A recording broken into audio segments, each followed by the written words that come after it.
ಆಧುನಿಕ ಬಿಹಾರದ ಜೀವನದಲ್ಲಿ ಇದು ಬಹಳ ಅಸಾಮಾನ್ಯವಾದ ವಾರವಾಗಿದೆ. 35 ವರ್ಷಗಳಲ್ಲಿ ಇದೇ ಮೊದಲ ಬಾರಿಗೆ ಜೆಪಿಯ 3 ಪ್ರಮುಖ ಚೇಲಾಗಳು ಶ್ರೀ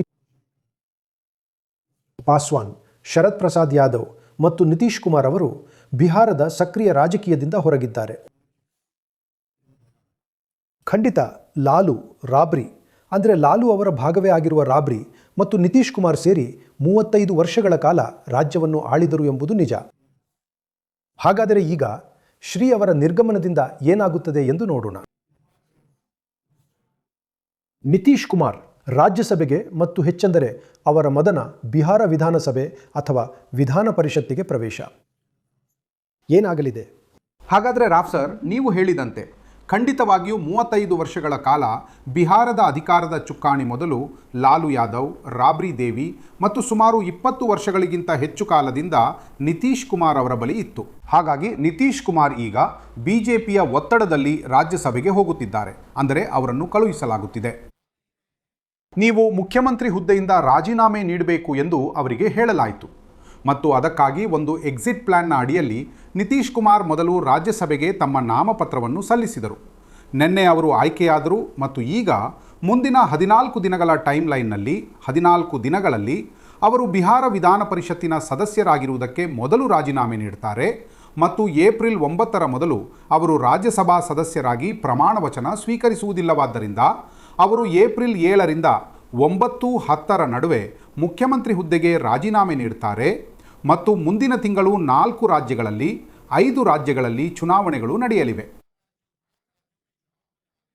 ಆದರೆ ಅದಕ್ಕೂ ಮುನ್ನ ಬಿಹಾರದಲ್ಲಿ ಹೊಸ ಸರ್ಕಾರ ರಚನೆಯಾಗಲಿದೆ ಮತ್ತು ಈ ಸರ್ಕಾರದ ರಚನೆಯಾಗಲಿದೆ.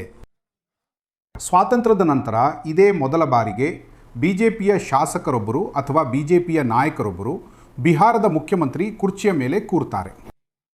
ರಾವ್ ಸರ್, ಈ ಬಿಜೆಪಿ ಇದಕ್ಕಾಗಿ ಹಲವಾರು ವರ್ಷಗಳಿಂದ ಕೆಲಸ ಮಾಡುತ್ತಿದೆ. ಮೊದಲು ಬಹಳ ಚಿಕ್ಕ ಪಾಲುದಾರರಾಗಿ, ನಂತರ ದೊಡ್ಡವರಾಗುತ್ತಾ, ನಂತರ ಇನ್ನೂ ದೊಡ್ಡವರಾಗುತ್ತಾ ಮತ್ತು ಅಂತಿಮವಾಗಿ ಜನತಾದಳ ಯುನೈಟೆಡ್ ಅನ್ನು ಮುಖ್ಯಮಂತ್ರಿ ಪದವಿಯಿಂದ ಹೊರಹಾಕಿದೆ. ಈಗ ಬಿಹಾರದಲ್ಲಿ ಜನತಾ ಯುನೈಟೆಡ್ಗೆ ಏನಾಗುತ್ತೆ? ಸರ್, ಮೊದಲಿಗೆ ನೀವು ಅರ್ಥ ಮಾಡ್ಕೊಳ್ಬೇಕು, ಇನ್ನೂ ಕೂಡ ಬಿಜೆಪಿಗೆ ಬಿಹಾರದ ಮುಖ್ಯಮಂತ್ರಿಯಾಗಲು ಯಾವುದೇ ಜನಾದೇಶ ಸಿಕ್ಕಿಲ್ಲ. 2015ರಲ್ಲಿ ನಿತೀಶ್ ಮತ್ತು ಲಾಲು ಯಾದವ್ ಒಟ್ಟಿಗೆ ಇದ್ದಾಗ ಪ್ರಧಾನಿ ನರೇಂದ್ರ ಮೋದಿ ಮತ್ತು ಅಂದಿನ ಬಿಜೆಪಿ ಅಧ್ಯಕ್ಷರಾದ ಅಮಿತ್ ಶಾ ಅವರು ಬಲವಾದ ಪ್ರಯತ್ನ ಮಾಡಿದ್ದರು ಎಂಬುದು ನಿಮಗೂ ತಿಳಿದಿದೆ. ಆದರೆ ಅವರಿಗೆ ಈ ವಿಷಯ ಅರ್ಥವಾಯಿತು, ಬಿಹಾರದಲ್ಲಿ 3 ಪಕ್ಷಗಳ ಬಳಿ 2 ಅಂಕಿಯ ಮತಗಳ ಪಾಲು ಇದೆ ಎಂದು.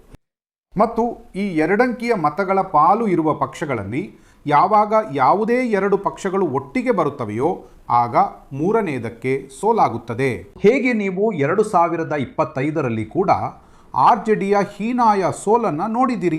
ಆದ್ದರಿಂದ ಅವರು ಬಿಹಾರದಲ್ಲಿ ಅಧಿಕಾರವನ್ನು ನೇರವಾಗಿ ಪಡೆಯಲು ಸಾಧ್ಯವಿಲ್ಲ ಎಂದು ಭಾವಿಸುತ್ತಿದ್ದಾರೆ.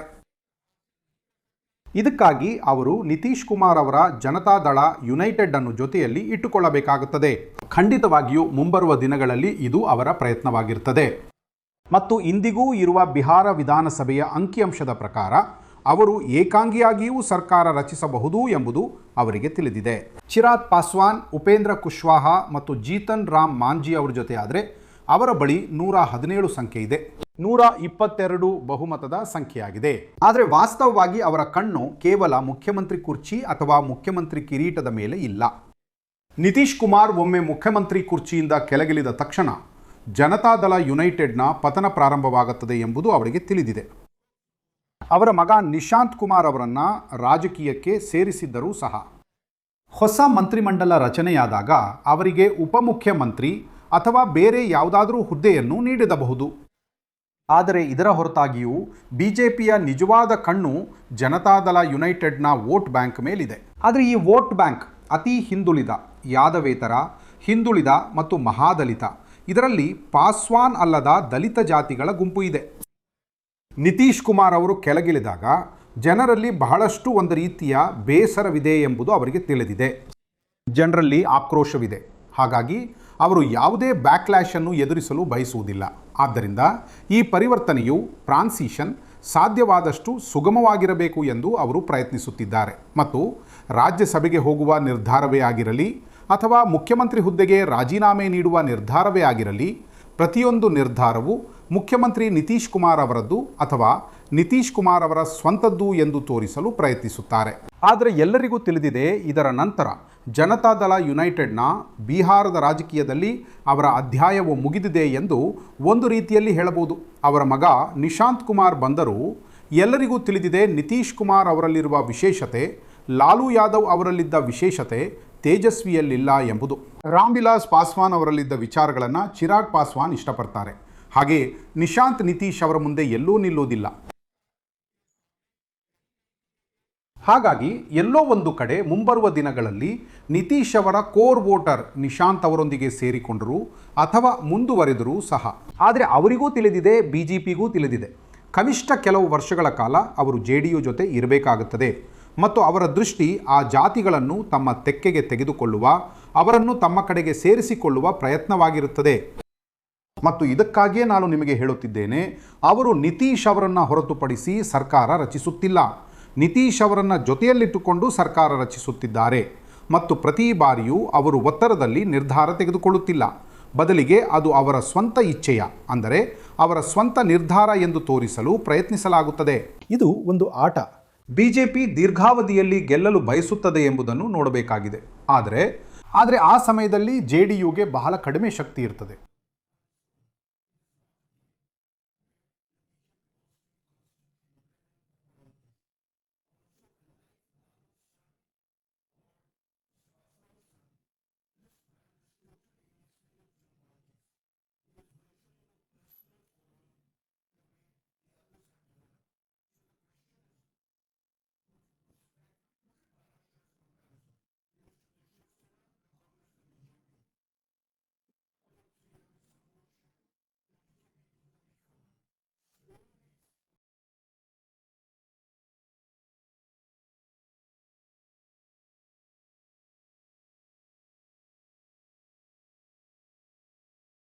ಅವರು ಇದನ್ನು ಮಾಡಿದರೆ ಜೆಡಿಯುಗೆ ಒಂದು ಬಹಳ ಚಿಕ್ಕ ಶಕ್ತಿ ಸಿಗುವವರೆಗೂ ಜೆಡಿಯುಗೆ ಬಹಳ ಕಡಿಮೆ ಶಕ್ತಿ ಇರುತ್ತದೆ.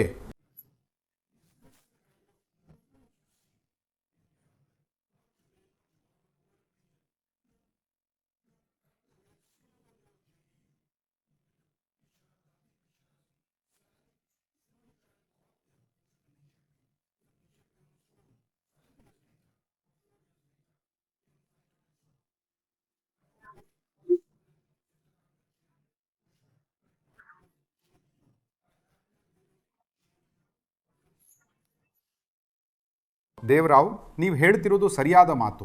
ಬಿಜೆಪಿ ಯಾವ್ಯಾವ ರಾಜ್ಯಗಳಲ್ಲಿ ಲಾಭ ಗಳಿಸಿದೆಯೋ ಅಥವಾ ಎಲ್ಲಿ ಅವರ ಶಕ್ತಿ ಹೆಚ್ಚಾಗಿದೆಯೋ, ಅದು ಮಹಾರಾಷ್ಟ್ರವೇ ಆಗಿರಲಿ, ನೀವು ಬೇರೆ ಯಾವುದೇ ರಾಜ್ಯಗಳಲ್ಲಿ ನೋಡಿ, ಉತ್ತರ ಪ್ರದೇಶದಲ್ಲಿ ಕೂಡ ನೋಡಿ, ಬಿಹಾರದಲ್ಲಿಯೂ ಅವರ ಬೆಳವಣಿಗೆಯು ವಿರೋಧ ಪಕ್ಷದ ಮತಗಳನ್ನು ಅಥವಾ ವಿರೋಧ ಪಕ್ಷವನ್ನು ಮುಗಿಸುವುದರಿಂದ ಆಗಿಲ್ಲ, ಬದಲಿಗೆ ಎಲ್ಲೋ ಒಂದು ಕಡೆ ತಮ್ಮ ಮಿತ್ರ ಪಕ್ಷಗಳನ್ನು ದಮನ ಮಾಡಿ ಅಥವಾ ಮಿತ್ರ ಪಕ್ಷಗಳನ್ನು ಪಕ್ಕಕ್ಕೆ ಸರಿಸುವುದರಿಂದಲೇ ಅವರ ಬೆಳವಣಿಗೆಯಾಗಿದೆ. ನೀವು ಈಗಷ್ಟೇ ನೋಡಿರಬಹುದು, ಕಳೆದ ವಾರ ಪಂಜಾಬ್ಗೆ ಅಮಿತ್ ಶಾ ಹೋಗಿದ್ದರು ಮತ್ತು ಇನ್ನು ಮುಂದೆ ಅವರು ಮೈತ್ರಿ ರಾಜಕಾರಣ ಮಾಡುವುದಿಲ್ಲ ಎಂದು ಹೇಳಿದರು.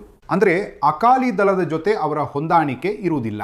ಈಗ ಅವರು ಒಂಟಿಯಾಗಿ ಸ್ಪರ್ಧಿಸ್ತಾರೆ. ಹಾಗಾಗಿ ಎಲ್ಲೋ ಒಂದು ಕಡೆ ಬಿಜೆಪಿ ಎಲ್ಲೆಲ್ಲಿ ಪ್ರವರ್ಧಮಾನಕ್ಕೆ ಬರುತ್ತದೆಯೋ ಅಲ್ಲೆಲ್ಲ ಅವರ ಸಹಯೋಗಿಗಳ ಪತನವಾಗುತ್ತದೆ ಎಂದು ಕಂಡುಬಂದಿದೆ. ಮತ್ತು ಬಿಹಾರದಲ್ಲಿಯೂ ನಿಖರವಾಗಿ ಅದೇ ಆಗಲಿದೆ. ಏಕೆಂದರೆ ಬಿಹಾರದಲ್ಲಿ ನಿತೀಶ್ ಕುಮಾರ್ ಅವರ ಸುತ್ತಮುತ್ತಲಿರುವ ಎಲ್ಲ ನಾಯಕರಿಗೆ ಈಗಿನಿಂದಲೇ ನಿತೀಶ್ ನಂತರದ ರಾಜಕೀಯದ ಬಗ್ಗೆ ಯೋಚಿಸಬೇಕಾಗುತ್ತದೆ. ಮತ್ತು ಅದರಲ್ಲಿ ಅವರಿಗೆ ಬಿಜೆಪಿ ಒಂದು ರೀತಿಯಲ್ಲಿ ಅತ್ಯಂತ ಸುರಕ್ಷಿತ ತಾಣವಾಗಿದೆ ಎಂದು ಅನಿಸುತ್ತದೆ. ಅವರಿಗೆ ಅದು ಹೆಚ್ಚು ಸೂಕ್ತವಾಗಿದೆ ಮತ್ತು ಇದಕ್ಕಾಗಿಯೇ ಎಲ್ಲರೂ ಈಗಿನಿಂದಲೇ ಬಿಜೆಪಿಯ ದನಿಗೆ ದನಿಗೂಡಿಸುತ್ತಿದ್ದಾರೆ. ನಾನು ನಿಮಗೊಂದು ವಿಷಯ ಹೇಳ್ತೇನೆ. ಬಿಹಾರದಲ್ಲಿ ಜನತಾದಳ ಯುನೈಟೆಡ್ನ ಹಲವಾರು ಶಾಸಕರು, ವಿಶೇಷವಾಗಿ ಅವರ ಅಂಗ ಶಾಸಕರಾಗಿದ್ದವರು ನಿತೀಶ್ ಜಿ ಕೆಳಗಿಳಿಯುತ್ತಿದ್ದಾರೆ ಎಂದು ಹೇಳಿದರು. ಸರಿ, ನಮಗೆ ಒಪ್ಪಿಗೆ ಇದೆ, ಅವರ ಆರೋಗ್ಯ ಅವರಿಗೆ ಸಾಥ್ ನೀಡುತ್ತಿಲ್ಲ, ಆದರೆ ಅವರ ಬದಲಿಗೆ ನಿಶಾಂತ್ ಅವರನ್ನು ಮುಖ್ಯಮಂತ್ರಿಯನ್ನಾಗಿ ಹೋಗಬೇಕು. ಯಾಕೆಂದರೆ ಜನಾದೇಶ ನಿತೀಶ್ ಕುಮಾರ್ ಅವರ ಹೆಸರಿನಲ್ಲಿತ್ತು. ಆದ್ದರಿಂದ ಅವರ ಪಕ್ಷದ ಹಿರಿಯ ನಾಯಕರು ಹಲವಾರು ಯುವ MLAಗಳಿಗೆ ಫೋನ್ ಮಾಡಿ, ನೀವು ಇದರಲ್ಲಿ ತಲೆ ಹಾಕಬೇಡಿ, ಈ ಎಲ್ಲ ವಿಷಯವೂ ಇತ್ಯರ್ಥವಾಗಿದೆ ಎಂದು ಹೇಳಿದರು. ಮುಂದಿನ ಮುಖ್ಯಮಂತ್ರಿ ಬಿಜೆಪಿಯವರಾಗಿರ್ತಾರೆ ಮತ್ತು ಈಗ ಸದ್ಯಕ್ಕೆ ನಾವು ಬಿಜೆಪಿಯೊಂದಿಗೆ ಯಾವುದೇ ಹೊಸ ವಿವಾದವನ್ನು ಸೃಷ್ಟಿಸುವ ಸ್ಥಿತಿಯಲ್ಲಿ ಇಲ್ಲ. ಆದ್ದರಿಂದ ನಾವು ಬಿಜೆಪಿಯೊಂದಿಗೆ ದನಿಗೆ ದನಿಗೂಡಿಸಬೇಕಾಗುತ್ತದೆ. ಆದ್ದರಿಂದ ಇದರಿಂದ ನೀವು ಅರ್ಥ ಮಾಡಿಕೊಳ್ಬೋದು, ಎಲ್ಲೋ ಒಂದು ಕಡೆ JDU ನಾಯಕರು ಕೂಡ ಈಗಿನಿಂದಲೇ ಒಪ್ಪಿಕೊಂಡು ನಡೆಯುತ್ತಿದ್ದಾರೆ. ಅವರದ್ದೇನು ನೆಲೆ ಇದೆಯೋ ಅದನ್ನು ಇಂದು ಅಥವಾ ನಾಳೆ, ತಡವಾಗಿಯೋ ಅಥವಾ ಬೇಗನೆಯೋ ಮುಂಬರುವ ಕೆಲವು ವರ್ಷಗಳಲ್ಲಿ ಬಿಜೆಪಿ ಅದನ್ನು ತನ್ನ ತೆಕ್ಕೆಗೆ ತೆಗೆದುಕೊಳ್ಳುತ್ತದೆ. ಹಾಗೆ ಪಂಜಾಬ್ನಲ್ಲಿ, ಮಹಾರಾಷ್ಟ್ರದಲ್ಲಿ, ಬಿಹಾರದಲ್ಲಿ ಇದ್ದಂತೆ ಬಿಜೆಪಿಗೆ ದೀರ್ಘಕಾಲದ ಆಟ ಆಡುವುದರಲ್ಲಿ ಬಹಳ ಒಳ್ಳೆಯ ಖ್ಯಾತಿ ಇದೆ. ಅವರು ನಾಳೆ ಅಧಿಕಾರಕ್ಕಾಗಿ ಇದರಲ್ಲಿಲ್ಲ, ಆದರೆ ಅವರು ಒಂದು ಕಾಲಾವಧಿಗೆ ಅಧಿಕಾರಕ್ಕಾಗಿ ಇದ್ದಾರೆ ಮತ್ತು ನಂತರ ಅಧಿಕಾರದಲ್ಲಿ ಉಳಿಯುತ್ತಾರೆ. ಹಾಗಾಗಿ ಬಿಹಾರದಲ್ಲಿ ನಾವು ಅದನ್ನೇ ನೋಡುತ್ತಿದ್ದೇವೆ. ಹಾಗಾದರೆ ಮುಂದೆ ಏನಾಗಬಹುದು ಎಂದು ನೀವು ಯೋಚಿಸುತ್ತೀರಿ? ಬಿಜೆಪಿ ಹೆಚ್ಚು ಅಧಿಕಾರವನ್ನು ಪಡೆಯುತ್ತಿದ್ದಂತೆ ಮತ್ತು JDUನಿಂದ ಜನರು ಬಿಜೆಪಿಗೆ ಬರುತ್ತಾರೆ. ಬಿಜೆಪಿಯ ಮಿತ್ರ ಪಕ್ಷಗಳು ಹೇಗೆ ಪ್ರತಿಕ್ರಿಯಿಸುವ ಸಾಧ್ಯತೆ ಇದೆ ಮತ್ತು ಉಳಿದಿರುವ JDU ಸದಸ್ಯರು ಹೇಗೆ ಪ್ರತಿಕ್ರಿಯಿಸಲಿದ್ದಾರೆ? ಬಿಹಾರ ರಾಜಕೀಯದಲ್ಲಿ ಕೆಲವು ಮರುಜೋಡಣೆಗಳಾಗುವ ಸಾಧ್ಯತೆ ಇದೆಯೇ? ನೋಡಿ, ಬಿಹಾರದ ರಾಜಕೀಯದಲ್ಲಿ ಈ ಮರುಜೋಡಣೆ ನಡೆಯುತ್ತದೆ. ಇದು ಬಿಹಾರದ ರಾಜಕೀಯದ ಸತ್ಯ. ಪ್ರತಿಯೊಬ್ಬ ಸಹಯೋಗಿಯ ಅನಿವಾರ್ಯತೆಯಾಗಿರುತ್ತದೆ ಮತ್ತು ವಿಶೇಷವಾಗಿ ನಿತೀಶ್ ಕುಮಾರ್ ಅವರು ಬದಿಗೆ ಸರಿದಾಗ, ಅಂದರೆ ನಿತೀಶ್ ಕುಮಾರ್ ಅವರ ರಾಜಕೀಯವು ಈಗ ಅಂತ್ಯಗೊಳ್ಳಲಿದೆ. ನಿತೀಶ್ ಕುಮಾರ್ ಅವರು ಈಗ ನಿಮಗೆ ಹೆಚ್ಚು ಪೋಸ್ಟರ್ಗಳಲ್ಲಿ ಕಾಣಿಸಿಕೊಳ್ಳುತ್ತಾರೆ, ಹೆಚ್ಚು ಅವರ ವಿಡಿಯೋಗಳು ಕಾಣಿಸುತ್ತವೆ, ಹೆಚ್ಚು ಭಾಷಣಗಳು ಕಾಣಿಸುತ್ತವೆ. ನಿತೀಶ್ ಕುಮಾರ್ ಅವರ ಸಕ್ರಿಯ ರಾಜಕಾರಣದಲ್ಲಿ ಒಂದು ರೀತಿಯಲ್ಲಿ ಈಗ ಅವರ ಅಂತ್ಯದ ಆರಂಭ ಶುರುವಾಗಿದೆ ಮತ್ತು ಅವರು ಮುಖ್ಯಮಂತ್ರಿ ಆಗಿರುವವರೆಗೆ ಸಾರ್ವಜನಿಕವಾಗಿ ಕಾಣಿಸಿಕೊಳ್ಳುತ್ತಾರೆ ಎಂಬುದು ಎಲ್ಲರಿಗೂ ತಿಳಿದಿದೆ. ಒಮ್ಮೆ ಅವರು ಮುಖ್ಯಮಂತ್ರಿ ಕುರ್ಚಿಗೆ ರಾಜೀನಾಮೆ ನೀಡಿ ರಾಜ್ಯಸಭಾ ಸದಸ್ಯರಾಗಿ ಪ್ರಮಾಣ ವಚನ ಸ್ವೀಕರಿಸಿದ ನಂತರ ಅವರ ಸಕ್ರಿಯ ರಾಜಕಾರಣದಲ್ಲಿನ ಅವರ ಪಾಲ್ಗೊಳ್ಳುವಿಕೆಯು ಕಡಿಮೆಯಾಗುತ್ತದೆ. ಜನರೊಂದಿಗೆ ಮತ್ತು ತಮ್ಮ ಪಕ್ಷದ ಕಾರ್ಯಕರ್ತರೊಂದಿಗೆ ಅವರ ಸಂವಾದವು ಕಡಿಮೆಯಾಗ್ತದೆ. ಹೆಚ್ಚು ಕಡಿಮೆ ನೀವು ಹೀಗೆಂದು ಭಾವಿಸಬಹುದು, ಮುಂಬರುವ ದಿನಗಳಲ್ಲಿ ಜನತಾದಳ ಯುನೈಟೆಡ್ ಬಿಜೆಪಿಯ ಪ್ರಯತ್ನವೇ ಆಗಿರುತ್ತದೆ. ಬಿಜೆಪಿ ಏನು ಬಯಸುತ್ತದೆಯೋ, ಹೇಗೆ ಬಯಸುತ್ತದೆಯೋ ಹಾಗೆಯೇ ಜನತಾದಳ ಮುಂಬರುವ ದಿನಗಳಲ್ಲಿ ನಡೆಯುತ್ತದೆ. ಹಾಗಾದರೆ ಇನ್ನು 5 ವರ್ಷಗಳ ನಂತರ ಮುಂದಿನ ಚುನಾವಣೆ ಬಂದಾಗ JDU BJDಯಲ್ಲಿ ಒಬ್ಬ ಗಂಭೀರ ಆಟಗಾರನಾಗಿ ಅಸ್ತಿತ್ವದಲ್ಲಿರುತ್ತದೆ ಎಂದು ನೀವು ಭಾವಿಸುತ್ತೀರಾ? ನೋಡಿ, ಖಂಡಿತವಾಗಿಯೂ ಮುಂಬರುವ ಕೆಲವು ವರ್ಷಗಳಲ್ಲಿ ಜನತಾದಳ ಯುನೈಟೆಡ್ನ ಮತದಾರರು ಮತ್ತು ಬೆಂಬಲಿಗರು ಕನಿಷ್ಠ ಕೆಲವು ದಿನಗಳಾದರೂ ನಿಶಾಂತ್ ಜೊತೆ ಇದ್ದು ನಿಶಾಂತ್ ರಾಜಕೀಯದಲ್ಲಿ ಹೇಗೆ ರೂಪುಗೊಳ್ಳುತ್ತಾರೆ ಎಂಬುದನ್ನು ನೋಡುತ್ತಾರೆ. ಯಾಕೆಂದರೆ ನಿಶಾಂತ್ ಕೂಡ ಆಕಸ್ಮಿಕ ಸಂದರ್ಭಗಳ ನಾಯಕ. ಸೃಷ್ಟಿಯಾದ ಪರಿಸ್ಥಿತಿಗಳಿಂದಾಗಿ ಅವರು ರಾಜಕೀಯಕ್ಕೆ ಬರಬೇಕಾಯಿತು. ತೇಜಸ್ವಿ ಯಾದವ್ ಅಥವಾ ಚಿರಾಗ್ ಪಾಸ್ವಾನ್ ಅವರನ್ನು ಅವರ ತಂದೆ ತಯಾರು ಮಾಡಿದ್ದರು. ನಿಶಾಂತ್ಗೆ ಈ ಸೌಲಭ್ಯ ಸಿಗಲಿಲ್ಲ. ನಿತೀಶ್ ಕುಮಾರ್ ಸಕ್ರಿಯರಾಗಿದ್ದವರೆಗೂ ಅವರು ಆತನನ್ನು ರಾಜಕೀಯದಿಂದ ಬಹಳ ದೂರ ಇಟ್ಟಿದ್ದರು. ಹಾಗಾಗಿ ಮುಂಬರುವ ಕೆಲವು ವರ್ಷಗಳಲ್ಲಿ ಜನತಾದಳ ಯುನೈಟೆಡ್ಗೆ ಸವಾಲು ಎದುರಾಗಲಿದೆ.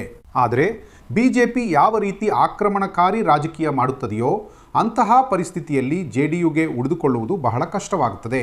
ಹಾಗೆಯೇ ನಿತೀಶ್ ಕುಮಾರ್ ಅವರು ತಾನು ಸ್ವಲ್ಪ ದುರ್ಬಲನಾಗುತ್ತಿದ್ದೇನೆ ಎಂದು ಕಂಡುಕೊಂಡಾಗ ಅವರು ಮುಖ್ಯಮಂತ್ರಿ ಪದವಿಯನ್ನು ತಮ್ಮ ಪಕ್ಷದಲ್ಲಿಯೇ ಉಳಿಸಿಕೊಳ್ಳಲು ಬಯಸಿದ್ದರೆ ಉತ್ತರಾಧಿಕಾರಿಯನ್ನು ತರುವುದು ಅವರ ಜವಾಬ್ದಾರಿಯಾಗಿರಲಿಲ್ಲವೇ? ಆದರೆ ಅವರು ಏನನ್ನೂ ಮಾಡಿಲ್ಲ. ಅವರು ತಮ್ಮ ಮಗನನ್ನು ಮೊದಲೇ ರಾಜಕೀಯಕ್ಕೆ ಕರೆತರದಿದ್ದುದು ಅವರ ವೈಫಲ್ಯವೇ. ನೋಡಿ, ಖಂಡಿತವಾಗಿಯೂ ಇದು ಅವರ ಬಹಳ ದೊಡ್ಡ ವೈಫಲ್ಯವಾಗಿತ್ತು. ಆದರೆ ನಿತೀಶ್ ಕುಮಾರ್ ಕೆಲವು ವಿಷಯಗಳಲ್ಲಿ ಬಹಳ ಹಠಮಾರಿ ವ್ಯಕ್ತಿ ಎಂದು ಪರಿಗಣಿಸಲ್ಪಡ್ತಾರೆ. ಉದಾಹರಣೆಗೆ, ಅವರ ಕುಟುಂಬದಿಂದ ಯಾರೂ ರಾಜಕೀಯಕ್ಕೆ ಬರಬಾರದು ಎಂಬುದು. ಮತ್ತು ಇವತ್ತಿಗೂ ನಿಶಾಂತ್ ಕುಮಾರ್ ಬರ್ತಿದ್ದಾರೆ ಎಂದರೆ ಅವರನ್ನು ರಾಜಕೀಯಕ್ಕೆ ಕರೆತರುವುದು ಅವರ ಅನಿವಾರ್ಯತೆಯಾಗಿದೆ. ಯಾಕೆಂದರೆ ಅವರಿಗೆ ತಿಳಿದಿದೆ, ಒಂದು ವೇಳೆ ಅವರು ನಿಶಾಂತ್ ಅವರನ್ನು ತರದಿದ್ದರೆ ಬೇರೆ ನಾಯಕನಿಗೆ ಪಕ್ಷದ ಜವಾಬ್ದಾರಿಯನ್ನು ಕೊಟ್ಟರೆ ಪಕ್ಷದ ಕ್ಯಾಡರ್ ಅಂದರೆ ರ್ಯಾಂಕ್ ಆ್ಯಂಡ್ ಫೈಲ್ ಅದನ್ನು ಒಪ್ಪಿಕೊಳ್ಳೋದಿಲ್ಲ. ಹಾಗಾದರೆ ಅದೇ ಆಲೋಚನೆ ಮೊದಲು ಬರಲಿಲ್ಲವೇ? ಅದೇ ಆಲೋಚನೆ 3 ವರ್ಷಗಳ ಹಿಂದೆ ಬರಲಿಲ್ಲವೇ? ಗೊತ್ತಾ, ಕೊನೆಯ ದಿನದಂದು ಬಂತು. ಇಬ್ಬರು ದತ್, ನಾನು ನನ್ನ ಮಗನನ್ನು ತರದಿದ್ದರೆ ಪಕ್ಷವು ಕುಸಿದು ಬೀಳುತ್ತದೆ. ಆ ಯೋಚನೆ ಅವರಿಗೆ 3 ವರ್ಷಗಳ ಹಿಂದೆ ಬರಲಿಲ್ಲವೇ? ಸರಿ, ಅವರು ತರಬಹುದಿತ್ತು, ತಂದಿದ್ದಾರೆ. ಇದು ನಿತೀಶ್ ಕುಮಾರ್ ಅವರ ಮತ್ತು ಅವರು ವಂಶ ಪಾರಂಪರ್ಯ ರಾಜಕಾರಣದಲ್ಲಿ ನಂಬಿಕೆ ಇಡುವುದಿಲ್ಲವೇ? ಸರ್, ನಿತೀಶ್ ಕುಮಾರ್ ಅವರ ಇದು ಬಹಳ ದೊಡ್ಡ ಶಕ್ತಿಯಾಗಿತ್ತು. ಯಾವುದನ್ನು ಇಂದು ನಾವು ಮತ್ತು ನೀವು ಅವರ ದೌರ್ಬಲ್ಯವೆಂದು ಪರಿಗಣಿಸುತ್ತಿದ್ದೇವೆಯೋ ಅದೆಂದರೆ ನಿತೀಶ್ ಕುಮಾರ್ ತಮ್ಮ ಕುಟುಂಬದಿಂದ ಅಥವಾ ವಿಶೇಷವಾಗಿ ತಮ್ಮ ಮಗನನ್ನು ರಾಜಕೀಯದಿಂದ ದೂರ ಇಟ್ಟಿದ್ದರು. ಇಂದಿನಿಂದ 3 ವರ್ಷಗಳ ಹಿಂದೆ ಅಥವಾ ಕಳೆದ ವರ್ಷದವರೆಗೆ ನಿತೀಶ್ ಕುಮಾರ್ ಅವರೇ ಸ್ವತಃ ತಮ್ಮ ಭಾಷಣದಲ್ಲಿ ನಮ್ಮ ಕುಟುಂಬವಿಲ್ಲ, ಇಡೀ ಬಿಹಾರವೇ ನಮ್ಮ ಕುಟುಂಬ ಎಂದು ಹೇಳುತ್ತಿದ್ದುದು ಅವರ ಅತಿದೊಡ್ಡ ಶಕ್ತಿ ಎಂದು ಪರಿಗಣಿಸಲಾಗುತ್ತಿತ್ತು. ಆದರೆ ವಿಷಯ ತಮ್ಮ ಮೇಲೆ ಬಂದಾಗ, ತಮ್ಮ ಉಳಿವಿಗಾಗಿ ಬಂದಾಗ, ತಮ್ಮ ಪಕ್ಷದ ಉಳಿವಿಗಾಗಿ ಬಂದಾಗ ಕೊನೆಗೆ ಅವರು ತಮ್ಮ ಮಗನನ್ನು ರಾಜಕೀಯಕ್ಕೆ ತರಬೇಕಾಯಿತು. ನನಗೊಂದು ವಿಷಯ ಹೇಳಿ, ನಿತೀಶ್ ಕುಮಾರ್ ಅವರ ಕೆಲವು ಬೆಂಬಲಿಗರು ರಾಷ್ಟ್ರೀಯ ಜನತಾದಳ ಮೈತ್ರಿಕೂಟಕ್ಕೆ ಪಕ್ಷಾಂತರ ಮಾಡುವ ಯಾವುದೇ ಸಾಧ್ಯತೆ ಇದೆಯೇ? ಮುಂಬರುವ ದಿನಗಳಲ್ಲಿ ಜನತಾದಳ ಯುನೈಟೆಡ್ನ ಚುಕ್ಕಾಣಿ ಯಾರ ಕೈಯಲ್ಲಿರುತ್ತದೆಯೋ ಅವರು ತಮ್ಮ ಪಕ್ಷದ ಕಾರ್ಯಕರ್ತರನ್ನು ಮತ್ತು ಹೊಸ ಸರ್ಕಾರದಲ್ಲಿ ಅಧಿಕಾರದಲ್ಲಿರುವ ಬಿಜೆಪಿಯ ಮುಂದಿನ ಮುಖ್ಯಮಂತ್ರಿ ಜನತಾದಳ ಯುನೈಟೆಡ್ನ ಜನರನ್ನು ಯಾವ ರೀತಿ ಪರಿಗಣಿಸುತ್ತಾರೆ, ಅಂದರೆ ಅವರಿಗೆ ಯಾವ ರೀತಿಯ ರಾಜಕೀಯ ಪ್ರತಿಕ್ರಿಯೆ ನೀಡುತ್ತಾರೆ ಎಂಬುದರ ಮೇಲೆ ಇದು ಬಹಳಷ್ಟು ಮಟ್ಟಿಗೆ ಅವಲಂಬಿತವಾಗಿರುತ್ತದೆ. ಇಲ್ಲಿ ತಮ್ಮ ಮಾತು ನಡೆಯುತ್ತಿಲ್ಲ ಎಂದು ಯಾರಿಗನಿಸುತ್ತದೆಯೋ ಅವರಿಗೆ RJD ಖಂಡಿತವಾಗಿಯೂ ಒಂದು ಆಯ್ಕೆಯಾಗಿರುತ್ತದೆ. ಆದರೆ ನಾನು ಹೇಳಿದ ಹಾಗೆ RJDಯ ಚುಕ್ಕಾಣಿ ಕೂಡ ತೇಜಸ್ವಿ ಯಾದವ್ ಅವರ ಕೈಯಲ್ಲಿದೆ. ಹಾಗಾಗಿ ಇದೆಲ್ಲವೂ ತೇಜಸ್ವಿ ಯಾದವ್ ಅವರು ಆ ಜನರನ್ನು ಯಾವ ರೀತಿ ಆಯ್ಕೆ ಮಾಡಿಕೊಳ್ತಾರೆ ಎಂಬುದರ ಮೇಲೆ ಅವಲಂಬಿಸಿರುತ್ತದೆ. ಯಾಕೆಂದರೆ ತೇಜಸ್ವಿ ಯಾದವ್ ಅವರ ರಾಜಕೀಯವೂ ಕೂಡ ಸಾಕಷ್ಟು ಸಡಿಲವಾಗಿರುವಂತೆ ಕಾಣುತ್ತಿದೆ. ಸರಿ, ಮುಂಬರುವ ವರ್ಷಗಳಲ್ಲಿ ಬಿಹಾರದಲ್ಲಿ ಬಹಳ ಆಸಕ್ತಿದಾಯಕ ಸಮಯವಿರಲಿದೆ. ಧನ್ಯವಾದಗಳು ಮನೀಶ್.